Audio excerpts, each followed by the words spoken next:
പ്രിയപ്പെട്ടവരെ, ഇന്ന് യു.പിയിലെ ഖുർജയിലാണ്. സിറാമിക് പോട്ടറികളുടെ കേന്ദ്രമായി അറിയപ്പെടുന്ന സ്ഥലമാണ് ഈ ഖുർജ. ഇവിടുത്തെ 2 നിർമ്മാണ കേന്ദ്രങ്ങളിലെ വിശേഷങ്ങളാണ് ഈ എപ്പിസോഡിൽ. ഏവർക്കും ഷാവോയ്സിലേക്ക് കൗതുകം നിറഞ്ഞ സിറാമിക് പോട്ടറികളുടെ നിർമ്മാണ രീതികളിലേക്ക് ഹൃദയം നിറഞ്ഞ സ്വാഗതം.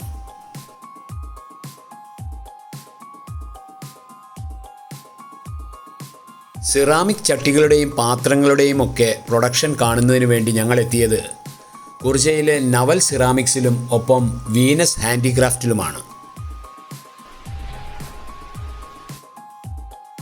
എത്ര തരം പാത്രങ്ങളാണിവിടെ, എത്ര തരം ചട്ടികളാണ്! വർണ്ണമനോഹരമായ നിരവധിയായ ഡിസൈനുകളിലുള്ള ഒരുപാട് ഇനങ്ങൾ ഇവിടെ നമുക്ക് കാണാൻ കഴിയുന്നു.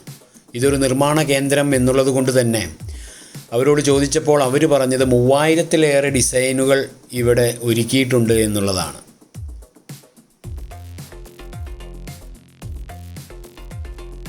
ഇവിടെ കാണുന്ന വർണ്ണമനോഹരമായ ചട്ടികളിലും പാത്രങ്ങളിലുമൊക്കെയുള്ള ഡിസൈനുകൾ ഓരോ കലാകാരന്മാരിരുന്ന് കൈകൊണ്ട് ഓരോന്നായി വരച്ചെടുക്കുന്നതാണ് എന്നുള്ളതാണ് അത്ഭുതം ജനിപ്പിച്ച ഒരു കാഴ്ച. ലോകപ്രശസ്തമായ സിറാമിക് പോട്ടറികളുടെ നിർമ്മാണ കേന്ദ്രം എന്ന നിലയിൽ ഖുർജയിലെ ഈ ഫാക്ടറികളിൽ കച്ചവടക്കാർക്ക് അവർക്ക് ഇഷ്ടപ്പെട്ട എണ്ണം, ഇനം ഇവയെല്ലാം തിരഞ്ഞെടുത്ത് വാങ്ങാനുള്ള അവസരമുണ്ട്. അത്രമേൽ വൈവിധ്യപൂർണമായ നിരവധിയായ ഇനങ്ങൾ ഇവിടെ ഒരുക്കി വെച്ചിട്ടുള്ളത് നമുക്ക് നയനമനോഹരമായ ഒരു കാഴ്ച തന്നെയാണ്. നമുക്കിനി സിറാമിക് പോട്ടറികളുടെ നിർമ്മാണ പ്രവർത്തനങ്ങൾ കാണാം.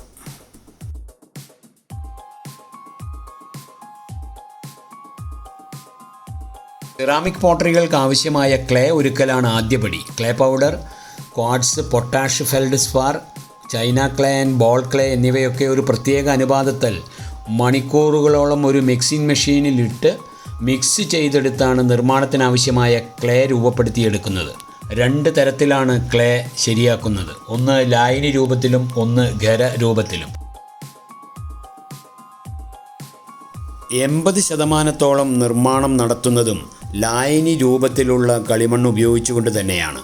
മോൾഡുകളിൽ ഒഴിച്ചെടുത്ത് വളരെ പെട്ടെന്ന് തന്നെ അവ ഉണ്ടാക്കിയെടുക്കുന്നത് നമുക്ക് കാണാൻ കഴിയും. നോക്കൂ, ഈ ഇരിക്കുന്ന പൂപ്പാത്രങ്ങളെല്ലാം ലായനി രൂപത്തിലുള്ള കളിമണ്ണ് ഉപയോഗിച്ച് മോൾഡുകളിൽ ഒഴിച്ച് ഉണ്ടാക്കിയെടുത്തവയാണ്. അങ്ങനെയുള്ള വലിയ പാത്രങ്ങളുടെ മോൾഡുകളാണ് ഈ കാണുന്നതൊക്കെയും മോൾഡുകളിലൂടെ തന്നെയാണ് ഉണ്ടാക്കിയെടുത്തിട്ടുള്ളത്.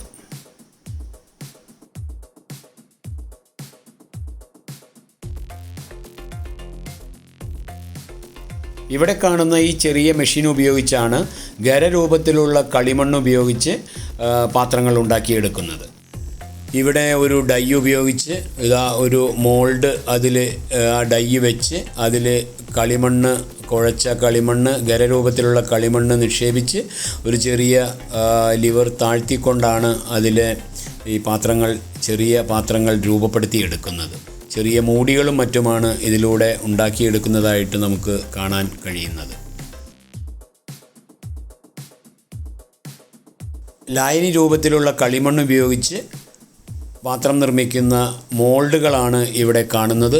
ഈ കാണുന്ന മോൾഡുകളിൽ ഒഴിച്ചാണ് ഈ പാത്രങ്ങൾ ഇവിടെ രൂപപ്പെടുത്തുന്നത്. അതിൽ നിന്ന് പുറത്തെടുത്ത പൂപ്പാത്രങ്ങളെ ഇവിടെ നമുക്ക് കാണാൻ കഴിയും. ഇങ്ങനെ ഉണ്ടാക്കിയെടുക്കുന്ന പാത്രങ്ങൾ തണലിൽ വെച്ച് ഉണക്കിയെടുക്കുകയാണ് ചെയ്യുന്നത്. ഉണ്ടാക്കിയെടുക്കുന്ന പാത്രങ്ങളെ കത്തി, സാൻഡ് പേപ്പർ, തുണി, വെള്ളം തുടങ്ങിയവയെല്ലാം ഉപയോഗിച്ച് മിനുസപ്പെടുത്തിയെടുക്കുന്ന കാഴ്ചയാണ് ഇവിടെ കാണുന്നത്. ഇവിടെ നിരവധി പേർ അത്തരം ജോലി ചെയ്യുന്നതായിട്ട് നമുക്ക് കാണാം. ഓരോ പാത്രങ്ങളുടെയും ഫിനിഷിങ്ങിലേക്ക് എത്തിക്കുന്നത് ഇത്തരം പണികളിലൂടെയാണ്. മോൾഡുകളിൽ ഒഴിച്ചെടുത്ത് ഉണ്ടാക്കി വരുമ്പോൾ ഇത്തരം പാത്രങ്ങളിലുണ്ടാകുന്ന അനാവശ്യമായ വരകളും എക്സസ് ആയിട്ടുള്ള കളിമണ്ണുമെല്ലാം ഒരു കത്തി ഉപയോഗിച്ച് നീറ്റാക്കി അതിനെ ഫിനിഷിംഗ് രൂപത്തിലേക്ക് എത്തിക്കുന്നത് ഇത്തരം ചക്രങ്ങളിൽ വെച്ചുകൊണ്ടുള്ള കൈകൊണ്ടുള്ള പണി തന്നെയാണ്. നിരവധി പേർ ഇവിടെ ഇരുന്നു കൊണ്ട് ഓരോ ഉൽപ്പന്നത്തെയും തുണിയും വെള്ളവുമെല്ലാം ഉപയോഗിച്ചുകൊണ്ട് മിനുസപ്പെടുത്തി മനോഹരമാക്കിയെടുക്കുന്ന കാഴ്ച ഇവിടെ കാണാൻ കഴിയുന്നുണ്ട്. നിരവധി പേരാണ് ഈ ഒരു ജോലിയിൽ ഏർപ്പെട്ടിരിക്കുന്നത്. ഇങ്ങനെ ഫിനിഷ് ചെയ്തെടുക്കുന്ന ഓരോ ഉൽപ്പന്നവും കെട്ടിടത്തിനുള്ളിൽ തന്നെ തണലിൽ വെച്ചുകൊണ്ട് ഉണക്കിയെടുക്കുന്നതാണ് ഈ കാണുന്നതൊക്കെ. അതിൻ്റെ ഒരു ഉണക്കമായി കഴിഞ്ഞാലാണ് അത് അടുത്ത ഘട്ടത്തിലേക്ക് കടക്കുന്നത്.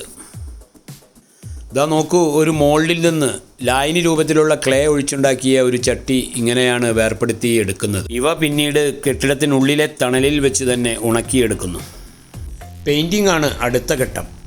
നിരവധി കലാകാരന്മാർ ഇരുന്ന് ഉണങ്ങിയ പാത്രങ്ങളിൽ മനോഹരമായ ചിത്രപ്പണികൾ ചെയ്യുന്നത് നമുക്ക് കാണാൻ കഴിയും. 2 ടൈപ്പ് പെയിൻറ്റിംഗ് ആണ് സാധാരണ ഇത്തരം ഖുർജ സിറാമിക് പാത്രങ്ങളിൽ നടത്തുന്നത്. ഒന്ന് മുഗൾ ആർട്ടും മറ്റൊന്ന് നോർമൽ പെയിൻറ്റിങ്ങും. ജലത്തിൽ ലയിപ്പിച്ച നിറങ്ങൾ ഉപയോഗിച്ചുകൊണ്ട് തന്നെയാണ് ഇത്തരം പെയിൻറ്റിങ്ങുകൾ ഇവിടെ നടത്തുന്നത്.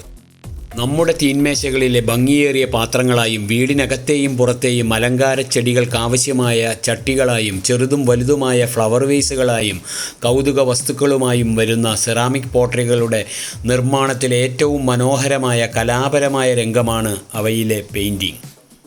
അഫ്ഗൻ രാജാവായിരുന്ന തൈമൂറിനോടൊപ്പം 500 വർഷങ്ങൾക്ക് മുമ്പ് ഇവിടെ എത്തിയ ഈജിപ്ഷ്യൻ സിറിയൻ പോട്ടർമാരാണ് ഖുർജയിൽ ഇത് തുടങ്ങിയതെന്നും അതല്ല മുഗൾ രാജഭരണകാലത്ത് ഖുർജയിൽ താമസം ആരംഭിച്ച പോട്ടർമാരാണ് ഇതാരംഭിച്ചതെന്നും പറയപ്പെടുന്നുണ്ട്. ചില ചരിത്രകാരന്മാർ ഖുർജയെ ഏറ്റവും പഴക്കമേറിയ ഗ്ലേസ്ഡ് പോട്ടറി കേന്ദ്രമായി രേഖപ്പെടുത്തുന്നുണ്ട്. പാകിസ്ഥാനിലെ മുൾട്ടാനിൽ നിന്നാണ് ഇവർ ഖുർജയിൽ എത്തിയതെന്നും പറയുന്നു. 1942 UP ഗവൺമെൻറ് ഇവിടെ ആരംഭിച്ച പോട്ടറി ഫാക്ടറി പിന്നീട് പോട്ടറി ഡെവലപ്മെൻറ്റ് സെൻ്ററായതും മറ്റും ഖുർജയിലെ പോട്ടറിയുടെ പ്രചാരണത്തിന് ആക്കം കൂട്ടിയിട്ടുണ്ട്. ഇന്ന് ഏതാണ്ട് 400 ഫാക്ടറികളും 500ഓളം ചെറുകിട യൂണിറ്റുകളും ഇവിടെ പ്രവർത്തിക്കുന്നു എന്നതാണ് കണക്ക്. ഖുർജയിലെ പോട്ടറി വ്യവസായത്തിൽ ചിത്രകാരന്മാരായ കലാകാരന്മാർ നിർണായകമായ പങ്ക് വഹിക്കുന്നു എന്നത് നമുക്ക് കാണാൻ കഴിയും. മനോഹരമായ ചിത്രങ്ങളാണ് ഇവിടെ രൂപപ്പെടുന്നത്. പെയിൻറ്റ് ഉണങ്ങിക്കഴിഞ്ഞാൽ പിന്നീട് ഗ്ലേസിംഗ് പ്രക്രിയയാണ് നടത്തുന്നത്. ഗ്ലേസിംഗ് എന്നത് സിറാമിക് പാത്രങ്ങളെ സംയോജിപ്പിച്ചിരിക്കുന്ന ഒരു തിളങ്ങുന്ന പാളിയാണ്. അത് നിറം നൽകാനും അലങ്കരിക്കാനും വാട്ടർ പ്രൂഫ് ചെയ്യുന്നതിനുമായുള്ള ഒരു കോട്ടിംഗ് ആണ്. ഗ്ലാസ് ഫോർമർ, മെൽറ്റർ, ബൈൻഡർ എന്നിവ വെള്ളത്തിൽ ചേർത്തുണ്ടാക്കുന്ന ലായനിയിൽ പെയിൻറ്റ് ചെയ്ത ഉൽപ്പന്നങ്ങൾ മുക്കിയെടുത്ത് തണലിൽ ഉണക്കിയെടുക്കുകയാണ് ചെയ്യുന്നത്. ഇങ്ങനെ മുക്കിയെടുക്കുമ്പോൾ ഇത്തരം പാത്രങ്ങളിൽ ചെയ്ത പെയിൻറ്റിംഗ് ഒരു വെള്ള നിറത്തിനാൽ മൂടിപ്പോകുന്നതായിട്ട് നമുക്ക് തോന്നും. എന്നാൽ ചൂളയിൽ വെച്ച് ചുട്ടെടുക്കുന്നതോടുകൂടി ആ വെള്ളനിറം മാറി ഏത് പെയിൻ്റാണോ അടിച്ചത് അതിനനുസൃതമായ രീതിയിലുള്ള കളറും തിളക്കവുമെല്ലാം വന്ന് വളരെ മനോഹരമായി മാറുന്നത് നമുക്ക് കാണാൻ കഴിയും. ഇഷ്ടിക ചൂളകളിൽ തീ ഉപയോഗിച്ച് ചുട്ടെടുത്തിരുന്ന പരമ്പരാഗത രീതി ഉപേക്ഷിച്ച് ഇപ്പോൾ ഇലക്ട്രിക് ചൂളകളാണ് വ്യാപകമായി ഉപയോഗിക്കുന്നത്.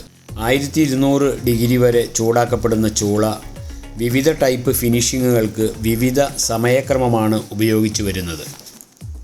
ചൂളയിൽ നിന്ന് പുറത്തു വരുന്നത് ഇങ്ങനെ തിളങ്ങുന്ന മനോഹരമായ കലാരൂപങ്ങൾ കൂടിയാണ്. UPയിലെ വീനസ് ഹാൻഡിക്രാഫ്റ്റിൻ്റെ ലോകത്താണ്. സിറാമിക് പോട്ടറികളുടെ മനോഹരമായ ലോകത്തു നിന്ന് ഷാവോയ്സ് വിട പറയുന്നു. നന്ദി, നമസ്കാരം.